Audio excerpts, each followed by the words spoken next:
Puji Tuhan kita bisa bersama lagi untuk ibadah online, dan kiranya kasih karunia Tuhan yang akan membukakan rahasia bagi masing-masing pribadi, maksud dan tujuan Tuhan menyampaikan kebenaran firman Tuhan di saat ini. Puji Tuhan, kita bersyukur kita masih bisa menikmati saat-saat yang baik di dalam hidup kita. Tentu saudara sudah tahu judul firman Tuhan hari ini sudah ditampilkan, gunakan waktu yang diberikan Tuhan. Kita akan melihat dulu ayat pembuka dari Matius 25 ayat 1 sampai dengan 13. Saya akan bacakan untuk saudara-saudara sekalian. Pada waktu itu, hal kerajaan sorga seumpama 10 gadis yang mengambil pelitanya dan pergi menyongsong mempelai laki-laki. 5 diantaranya bodoh dan 5 bijaksana. Gadis-gadis yang bodoh itu membawa pelitanya tetapi tidak membawa minyak. Sedangkan gadis-gadis yang bijaksana itu membawa pelitanya dan juga minyak dalam buli-buli mereka. Tetapi karena mempelai itu lama tidak datang-datang juga, mengantuklah mereka semua lalu tertidur. Waktu tengah malam terdengarlah suara orang berseru, "Mempelai datang, songsonglah dia." Gadis-gadis itu pun bangun semuanya lalu membereskan pelita mereka.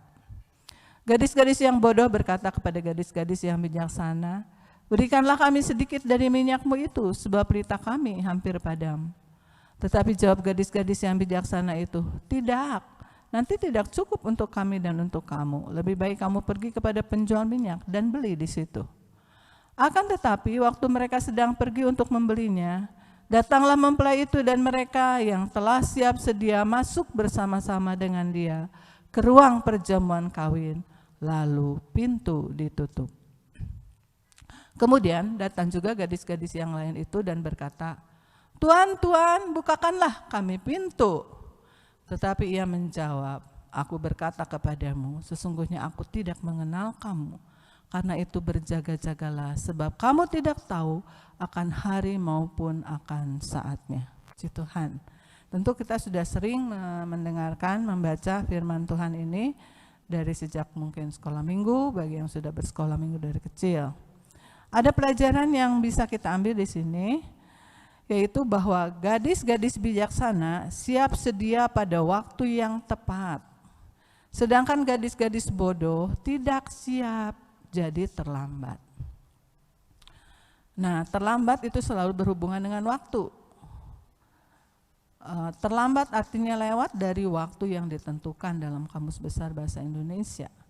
Terlambat berarti tidak tepat waktu.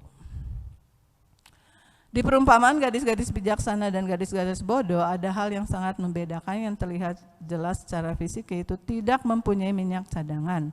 Tidak ada persiapan yang cukup untuk hal yang penting yang sudah ditentukan, yang sudah pasti akan terjadi, yaitu menyongsong sang mempelai. Walaupun tidak diberitahu kapan, tetapi pasti, itu sesuatu yang pasti. Saudaraku yang dikasihi oleh Tuhan, kita juga tidak pernah tahu 1 jam ke depan akan terjadi apa, 1 bulan ke depan bagaimana, apakah pandemi memang sudah akan berakhir cepat ataukah masih lambat, kita tidak tahu. Dan kadang-kadang Tuhan menyembunyikan segala sesuatu, tetapi yang pasti bahwa Tuhan mempunyai tujuan-tujuan yang luar biasa baik untuk setiap hal yang diizinkan terjadi dalam hidup secara pribadi, keluarga, komunitas, apalagi ini seluruh dunia. Dan dalam hal ini, ketidaksiapan dan waktu itu ini banget ya, berkaitan begitu.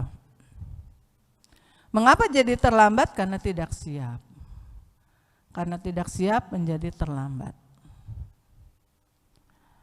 Dan kalau kita melihat terlambat, saudara, ada orang-orang yang selalu sulit untuk tidak terlambat. Baik di sebuah perusahaan, di sebuah instansi pendidikan atau dimanapun juga, itu pasti ada orang-orang yang kesulitan untuk tidak terlambat, ya. Saya memperhatikan beberapa murid yang pernah diajar, saudara, waktu sekolah dimulai jam 7, itu terlambat. Kemudian ada perubahan, ya, karena ini murid-murid TK. Dirubah jadi jam 8. Oh, dia masih tetap terlambat. Waktu kemudian ada acara khusus yang tidak pagi, tidak jam 7, tidak jam 8, tapi jam 11, dia pun terlambat. Memang anak TK tergantung pada orang tuanya tentu, ya. Dan bagi anak SMP, SMK, bahkan mahasiswa juga ada yang seperti itu, kesulitan sekali untuk tidak terlambat, selalu terlambat, dengan banyak sekali hal yang memang sangat sulit untuk diubah. Saudara, kita tidak sedang membicarakan hal-hal lahiriah yang bisa dengan seabrek alasan orang menjadi terlambat, ya. Tapi buat remaja, orang-orang muda yang sudah dewasa, berdosa sekali kalau keterlambatan kalian dikaitkan dengan habis mama sih belum nyiapin sarapan, habis mama sih belum nyiapin bekal, kan aku sekarang harus bawa bekal, nggak ada makanan di perusahaan, nggak disiapin sekarang, sedang dirampingkan pengeluaran di perusahaan. Oh, berdosa banget kalian semua orang-orang muda yang menyalahkan orang tuamu, mamahmu. Emang kamu kalau kerja di perusahaan mau gitu, kerja 24 jam, gak pernah ada libur, gak pernah digaji, mau kagak? Gak akan mau, tapi mamahmu sudah melakukan itu. Bahkan ada yang papahnya yang melakukan hal itu. Jadi berdosa sekali kalian kalau keterlambatan kalian itu kemudian membuat kalian sangat berdosa. Menyalahkan papa atau mama atau keadaan atau kamar mandi yang cuma satu dan lain sebagainya. Ya, ini untuk orang-orang muda. Benar-benar kalian harus berdoa sungguh-sungguh selama masa yang sulit ini, karena mungkin saja kalian hidup akan lebih sulit lagi kalau tidak melakukan hal yang harus disiapkan sekarang dengan cepat. Baik jasmani dan dimulai dengan hal-hal yang rohani. Jadi bertobat, ya. Buat kalian yang suka punya alasan, apalagi suka bentak-bentak mama di pagi hari. Gimana sih mama gak bangunin dari tadi? Gimana sih mama ini itu, dan ini dari itu dan itu. Sungguh benar-benar saya mengatakan dengan serius. Minta ampun sekarang juga saat kalian mendengar firman Tuhan ini. Atau suami-suami atau istri-istri yang suka nyalahkan pasangan, nyalahkan pembantu, nyalahkan anak-anak, nyalahkan fasilitas rumah dan segalanya. Lebih baik saat ini juga datang di kaki Tuhan, berdoa, ampuni aku Tuhan, pertobatkan aku dari menyalahkan orang lain untuk segala hal yang terlambat. Dan firman Tuhan memberi nasihat dalam soal waktu di zaman sekarang yang tadi juga disinggung dalam doa yang jahat. Efesus 5 ayat 15 sampai 21. Mari kita baca bersama-sama. Efesus 5 ayat 15 sampai dengan 21. 1, 2, 3. Karena itu, perhatikanlah dengan saksama bagaimana kamu hidup. Janganlah seperti orang bebal, tetapi seperti orang arif.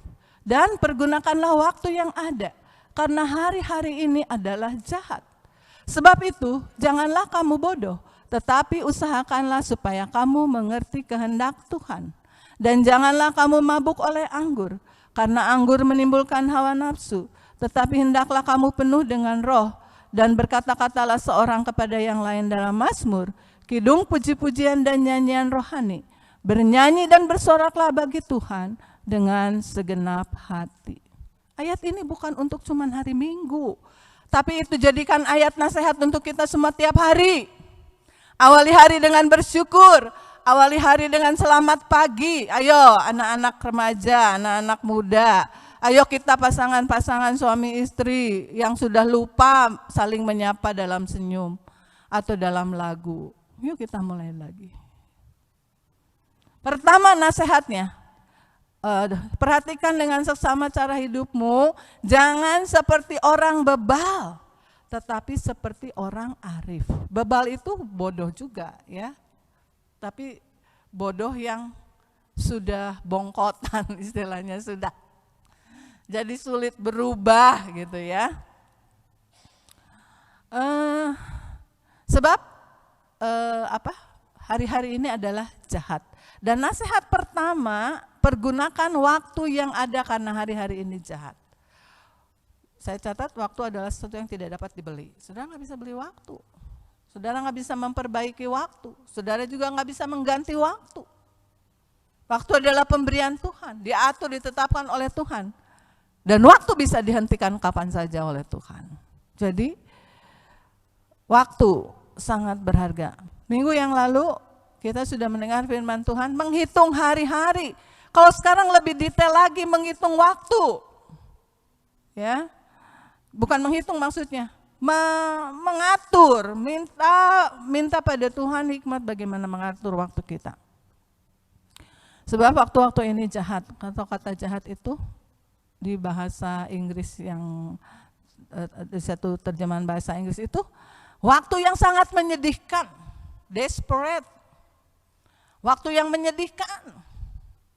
Dan kalau itu kan kata keadaannya, kalau sifat desperately artinya mati-matian, artinya kita harus mati-matian nih, memperjuangkan dengan Tuhan, tentunya dengan kekuatan Tuhan untuk bagaimana supaya waktu-waktu ini tidak jadi menyedihkan, bikin putus asa, bikin jadi nekat, sebab asli desperate itu bisa macam-macam ya.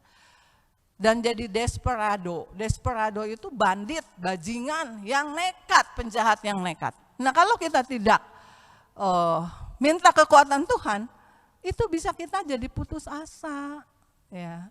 Kalau kita tidak berjuang dengan mati-matian, maka waktu akan berlalu begitu cepat dan kita begitu menyesal.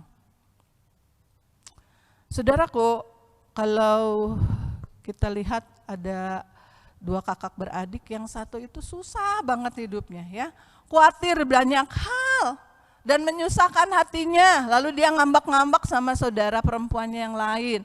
Tuhan, aku dibiarin sendiri melayani, dia enak-enak aja. Nah, saudaraku lihat, kalau di hati kita ada hal ini juga sebuah kebodohan ya. Kita tidak bisa menggunakan waktu yang ada dengan baik. Seperti Marta yang menyusahkan diri dengan banyak hal dan khawatir dengan banyak hal. Saya tidak sebutkan bacakan ayatnya, ada di Lukas ya, pasal 10 ayat 38 sampai 42. Bagaimana itu bukan hal yang baik yang harus dipilih.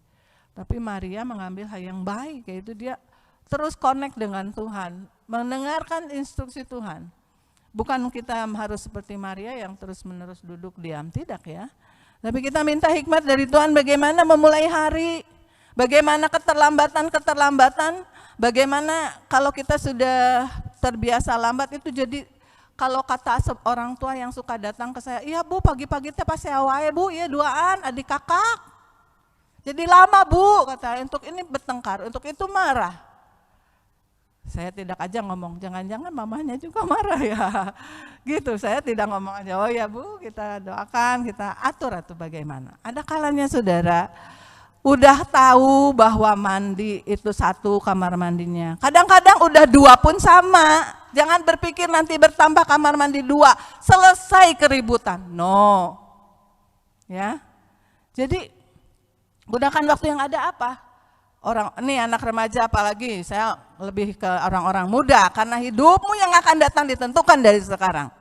Kau udah tahu nyetrika, harus nyetrika dulu, kenapa juga lah nanti hari Sabtu, Minggu libur, setrika buat 1 minggu, begitu kan.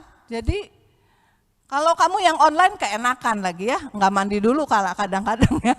Tapi masih telat juga buka linknya atau websitenya.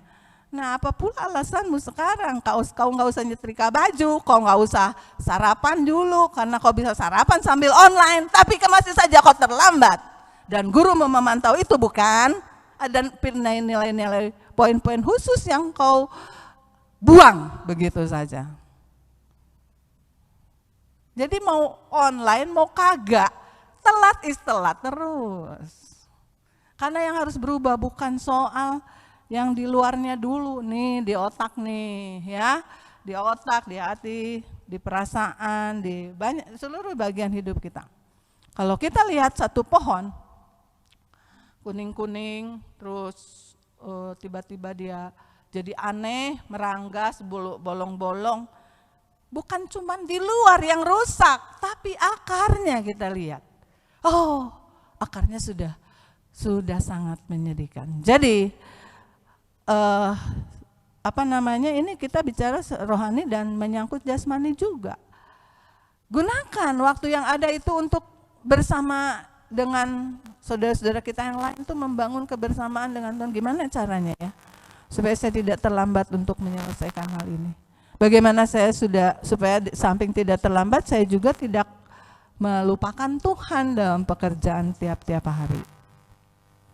Dan yang lebih mengagetkan, kenapa gadis-gadis yang tadi dibicarakan di Matius 25 itu terlambat, tidak siap. Menyedihkan sekali. Kita akan baca kembali atau lihat kembali ayat yang di ayat 12 dari Matius 25, waktu mereka mengetuk pintu dan berkata, Tuhan bukakan kami pintu. Lalu Tuhan sendiri berkata, sesungguhnya aku berkata kepadamu, aku tidak mengenal kamu. Ini yang lebih parah lagi. Ternyata secara rohani di hadapan Tuhan, gadis-gadis ini bukan hanya bodoh, tetapi juga tidak dikenal oleh Tuhan. Kalau sekarang online itu, kok nggak bisa connect terus sih sama dia? Nggak ada koneksi apa-apa dengan dia. Putus linknya, ada kerusakan yang fatal yang nggak bisa dibetulkan. Ya, dalam waktu yang sudah kasep, waktu yang sudah habis. Nah ini dia. Ini menyedihkan banget ya kalau Tuhan nggak kenal kita. Ini mirip dengan Matius 7 ayat 21 sampai 23. Di situ juga ada kata-kata yang sama. Ini orang-orangnya lebih hebat lagi ya, sudah berkata begini. Kalau saya tidak baca tapi saya ungkapkan saja bahwa boleh ditampilkan bahwa orang-orang ini berkata sama Tuhan, Tuhan, kenapa? Kenapa harus kami alami seperti ini? Nyala kamu hai pembuat kejahatan, aku tidak mengenal kamu. Kan saya sudah bernubuat demi nama Tuhan. Sudah menyembuhkan orang sakit kok. Ada mujizat kok. Nah ini lebih parah lagi saudara ya. Merasa sudah melayani Tuhan, merasa sudah baik, merasa sudah tidak kurang apa-apa. Kok kata Tuhan, pembuat kejahatan. Ini lebih harus diperhatikan lagi oleh kita semua ya. Siapapun kita sebagai orang-orang ketebusan Tuhan, jangan sampai kita tidak dikenal Tuhan. Kenapa sih Tuhan nggak kenal? Kalau sekarang sih ya nggak kenal tuh gini, udah pakai helm, pakai masker, gitu kan? Itu siapa ya? Tapi begitu, oh diinget-inget, oh ya ini gitu kan, maklum gitu kan kalau kayak gitu. Tapi kalau udah coreng-coreng, kotor dan berubah semuanya jadi kacau, itu sampai nggak dikenal ya. Kalau di Lukas 15 sih, biarpun itu anak bungsu sudah kurus, krempeng mungkin, sudah berbajunya bersobek-sobek dan lain sebagainya, sudah berubah banget, tapi Bapak masih tahu itu anak saya. Bapak masih tahu, kenapa? Anak bungsu itu masih ingat kepada bapaknya. Kalau ini sampai nggak dikenal, berarti apa yang diingat, saudara, tiap-tiap hari sampai bapak nggak bisa connect sama kita, nggak bisa. Di off terus nih kitanya. Kita mematikan kembali roh yang sudah menghidupkan roh kita. Itu lebih parah lagi, saudara. Ya, berarti kembali ke zaman jahiliyah. Dulu kita adalah orang-orang yang mati di bawah kutuk dosa. Nah kalau begitu, ada di antara saudara juga yang selama menjadi orang Kristen, selama beribadah online, belum merasakan sentuhan Tuhan. Hari ini juga minta Tuhan, apakah engkau sudah tidak kenal aku sampai aku gak bisa mengerti firman-Mu? Aku gak dapat apa-apa dari ibadah online ini. Hari ini juga harus ada sesuatu yang saudara lakukan di hadapan Tuhan. Siapakah orang yang dikenal oleh Tuhan? Memang tidak dicantumkan, tetapi ada satu ayat di Nahum 1 ayat 7. Tuhan mengenal orang-orang yang berlindung padanya. Jadi kalau tiap hari saudara pagi datang sama Tuhan, Tuhan, aku mau berlindung dalam naungan sayap-Mu, supaya jangan aku berdosa padamu. Ingatkan firman, ingatkan janji-janji-Mu Tuhan, ingatkan perintah-Mu. Tuhan lihat wajah kita, kita lihat wajah Tuhan, Tuhan kenal. Ya. Lalu Mazmur 62 ayat 9b, semua terbuka di hadapan Tuhan, semua dicurahkan di hadapan Tuhan. Kalau kita kesel sama seseorang juga kita bilang, Tuhan aku tahu Tuhan nggak boleh ya kesel seperti ini. Kesel berlama-lama tapi aku tidak mampu, aku bawa diriku, ampuni Tuhan. Gimana caranya supaya aku bisa memaafkan dari lubuk hatiku yang paling dalam, kata-katanya, kelakuannya, sikapnya, Tuhan tolong aku. Semua terbuka. Sampai Tuhan tuh benar-benar kenal ya sama kita. Dan kalau kita melihat bodoh, berarti kan orang tuh kalau bodoh tuh harusnya mau belajar.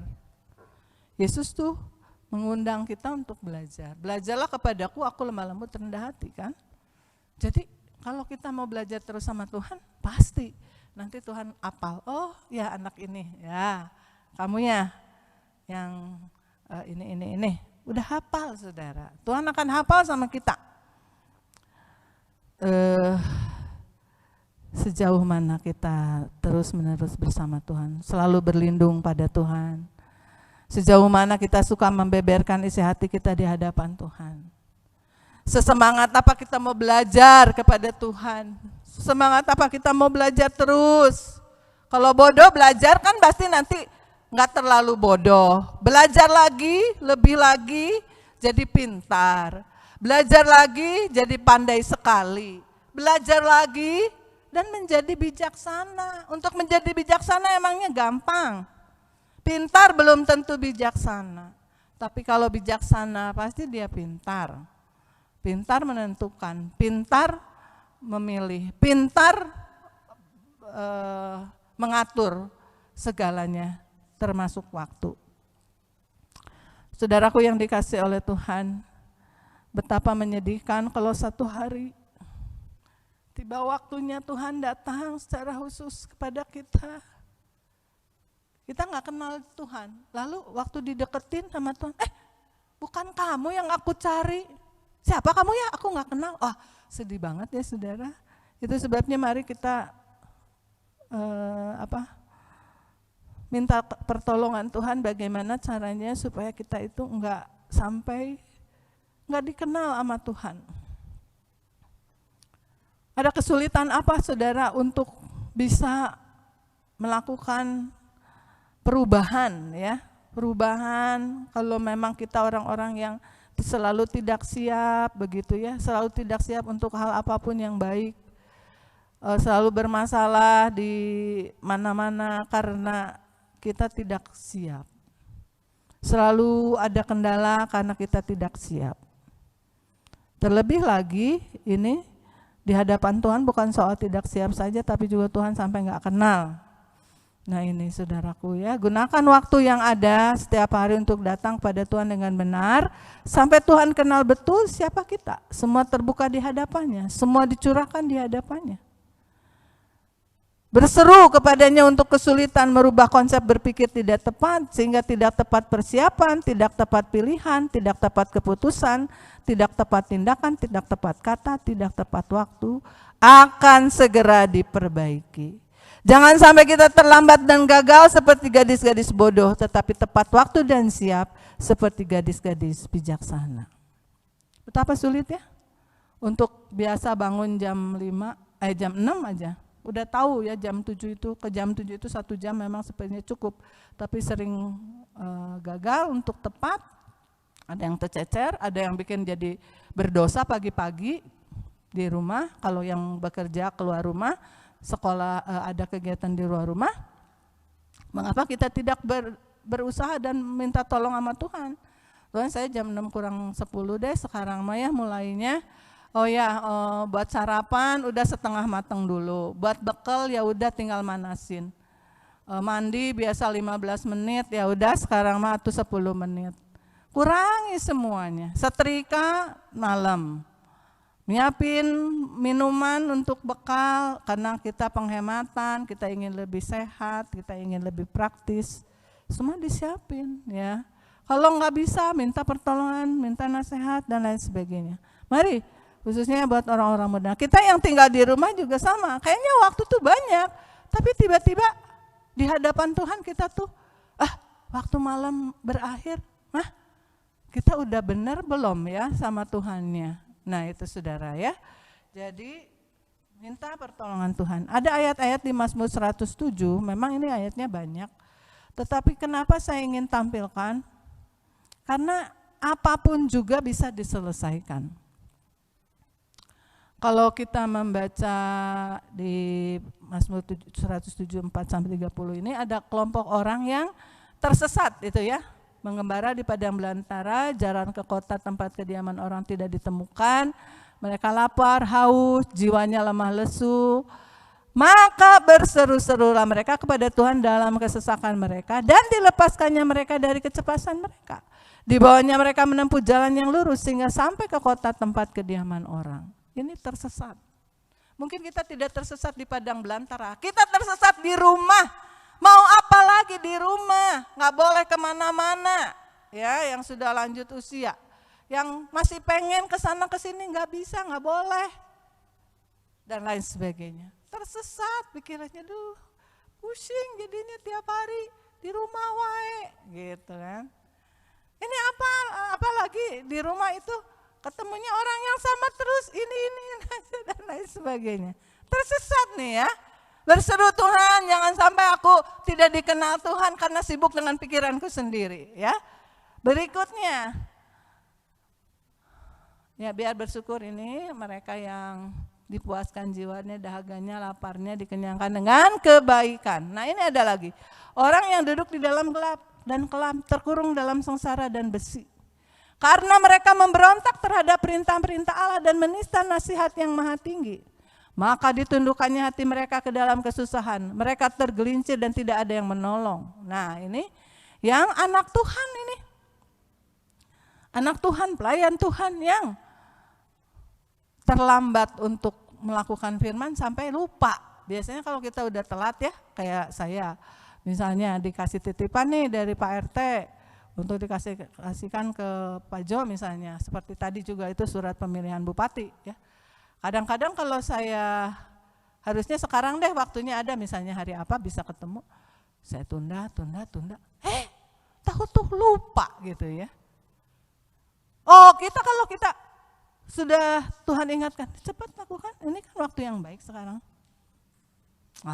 Tuhan masih lama lah. Berikutnya, sampai akhirnya lupa perintah itu tidak dikerjakan saudara. Bahkan sampai akhirnya ini anak Tuhan atau pelayan Tuhan itu menista Allah.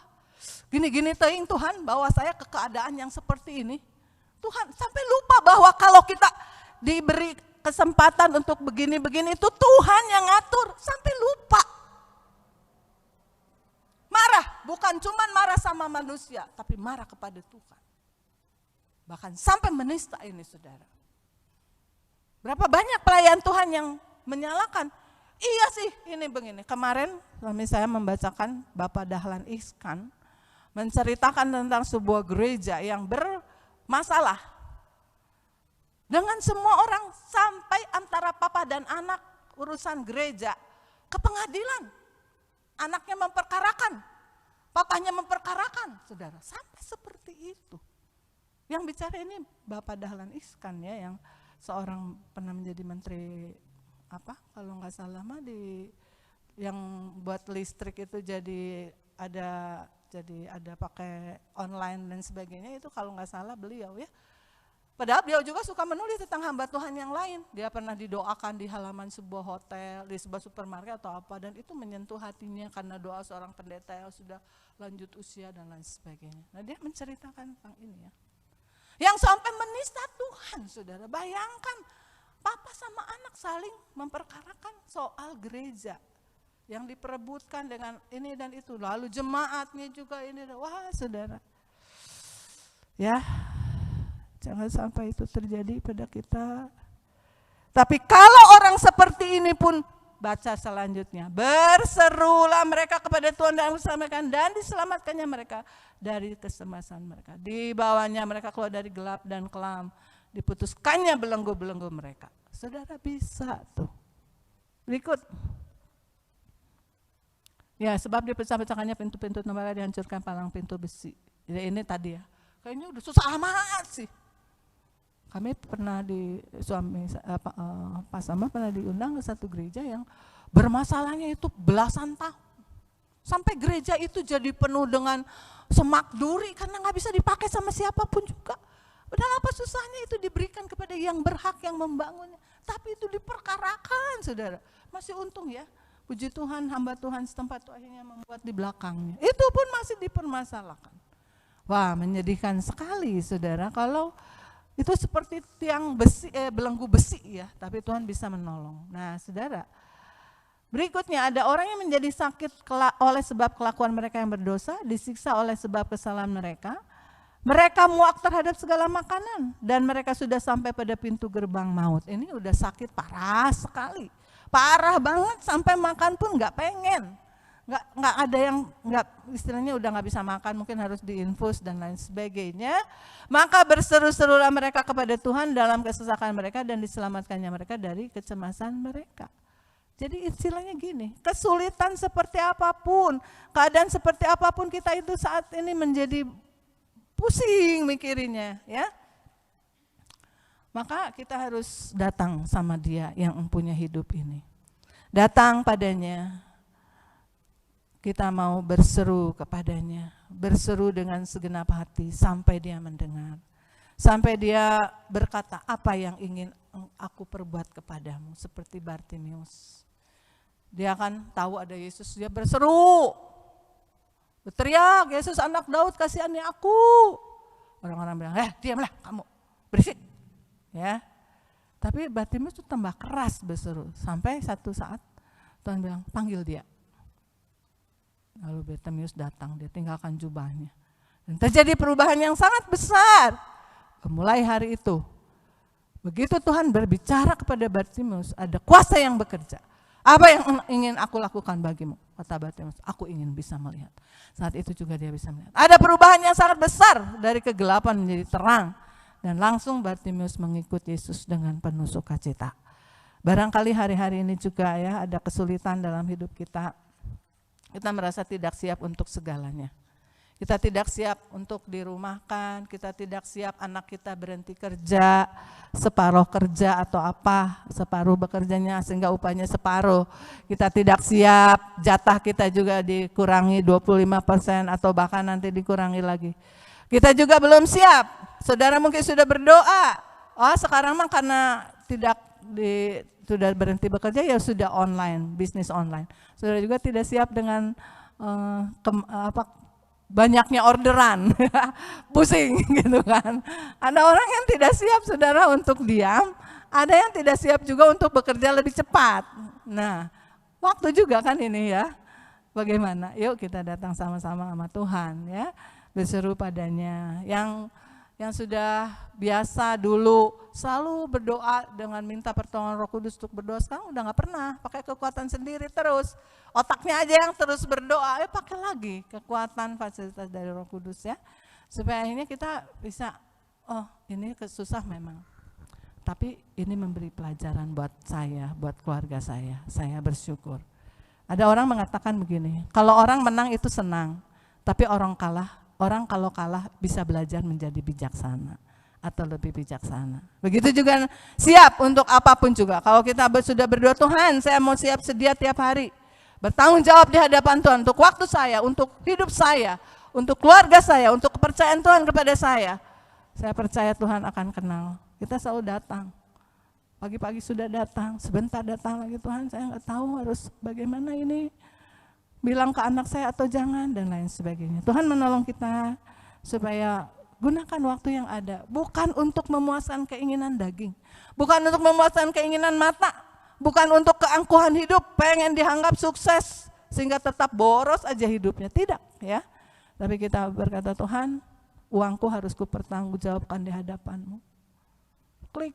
Klik pikiranku, klik perasaanku, klik juga itu diatur Tuhan.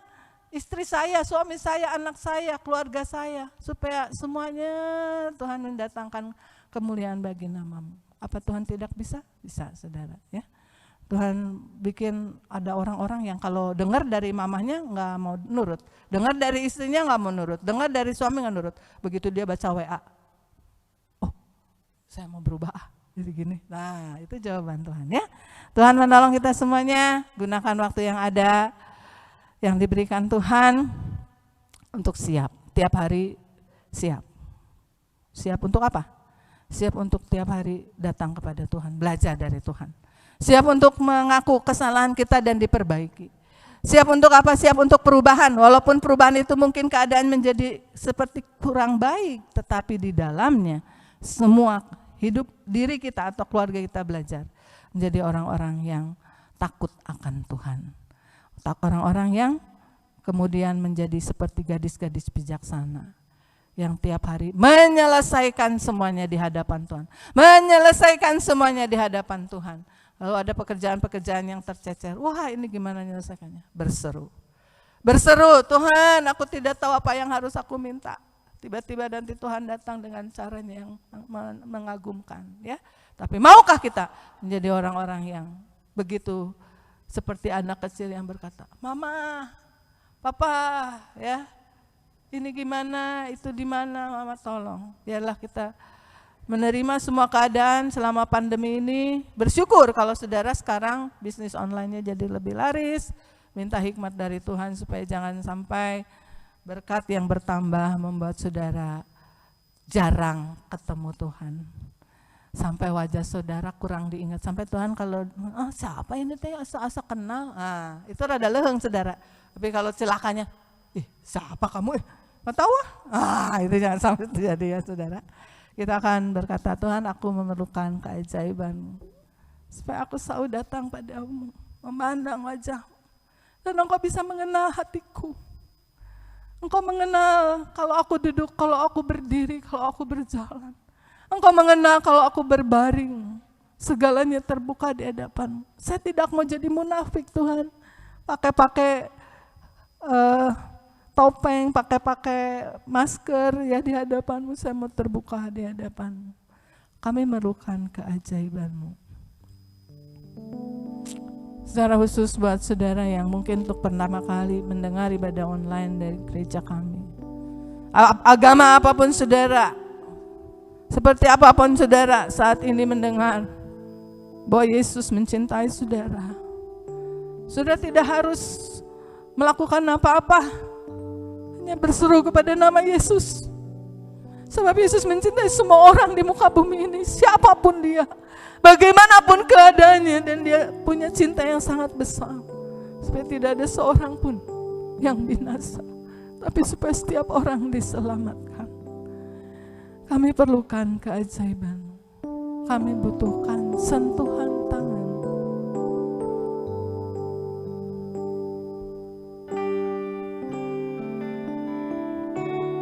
Kami perlukan keajaiban-Mu. Kami butuhkan sentuhan tangan-Mu. Kami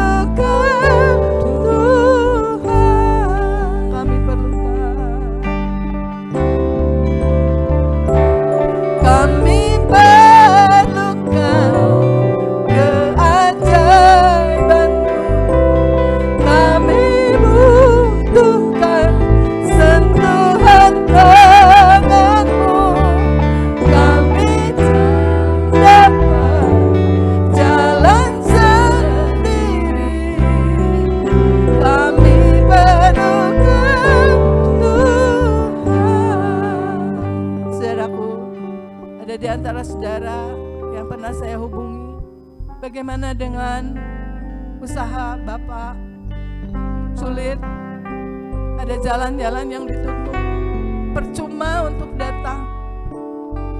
Saudaraku, Yesus punya cara. Berseru saja kepadanya dan Dia akan membuka jalan yang baru. Saudara-saudara yang ingin melihat perubahan dalam hidup saudara sendiri, pasangan, anak-anak, menantu, cucu, tidak kuasa, kata-kata ini sering tidak didengar. Kata-kata ini dianggap remeh. Bahkan ada anak-anak yang masih suka membentak mamahnya, membentak papahnya, berkata kasar kepada saudara-saudaranya, kakak atau adiknya. Dan kita sebagai orang tua berpikir bagaimana memperbaikinya. Kita tidak tahu bagaimana memulainya. Tetapi yang pasti Tuhan adalah penolong. Bagi Dia tidak ada yang tidak mungkin. Berserulah kepadanya. Ingat janji-janjinya. Pegang janji Tuhan. Maka saudara akan melihat Tuhan sendiri akan bekerja. Dan banyak lagi kesakitan-kesakitan yang dialami. Kenapa saudara yang sakit masih belum bisa melihat perubahan? Karena pikiran saudara belum diubahkan dan pikiran saudara belum berkata, Yesus segalanya bagiku. Kalau Tuhan kehendaki aku hidup, Tuhan aku akan mengalami perubahan. Aku mau bertindak dengan iman. Aku mau bergerak dengan iman. Aku mau melakukan ini dengan percaya dan berharap kepada Yesus, dokter di atas segala dokter. Aku mau baca Alkitab, sebab firman Tuhan lebih dari madu, lebih dari obat, lebih dari apapun yang bisa mengubahkan pikiranku, perasaanku, sehingga tubuhku akan diperbaiki. Kita nyanyi sekali lagi dengan percaya. Kita minta ampun buat kita yang merasa bisa. Saudara-saudara orang-orang yang super, saudara bisa tertib, saudara bisa tidak terlambat untuk apapun juga. Dan saudara menjadi kesal dengan orang-orang yang lamban. Minta ampun sekarang juga. Saudara bisa seperti itu karunia Tuhan. Kembalikan semuanya untuk kemuliaan Tuhan, bukan untuk mencerca orang lain. Doakan mereka yang ada di sekeliling. Biarlah bukan hal jasmani saja saudara bisa terus seperti itu, baik keadaannya, bisa mengatasi semuanya. Datang berlindung padanya. Akui semuanya kekuatan dari Tuhan. Kita naikkan pujian sekali lagi. Kami perlukan keajaiban-Mu. Kami butuhkan sentuhan tangan-Mu. Kami tak dapat jalan sendiri.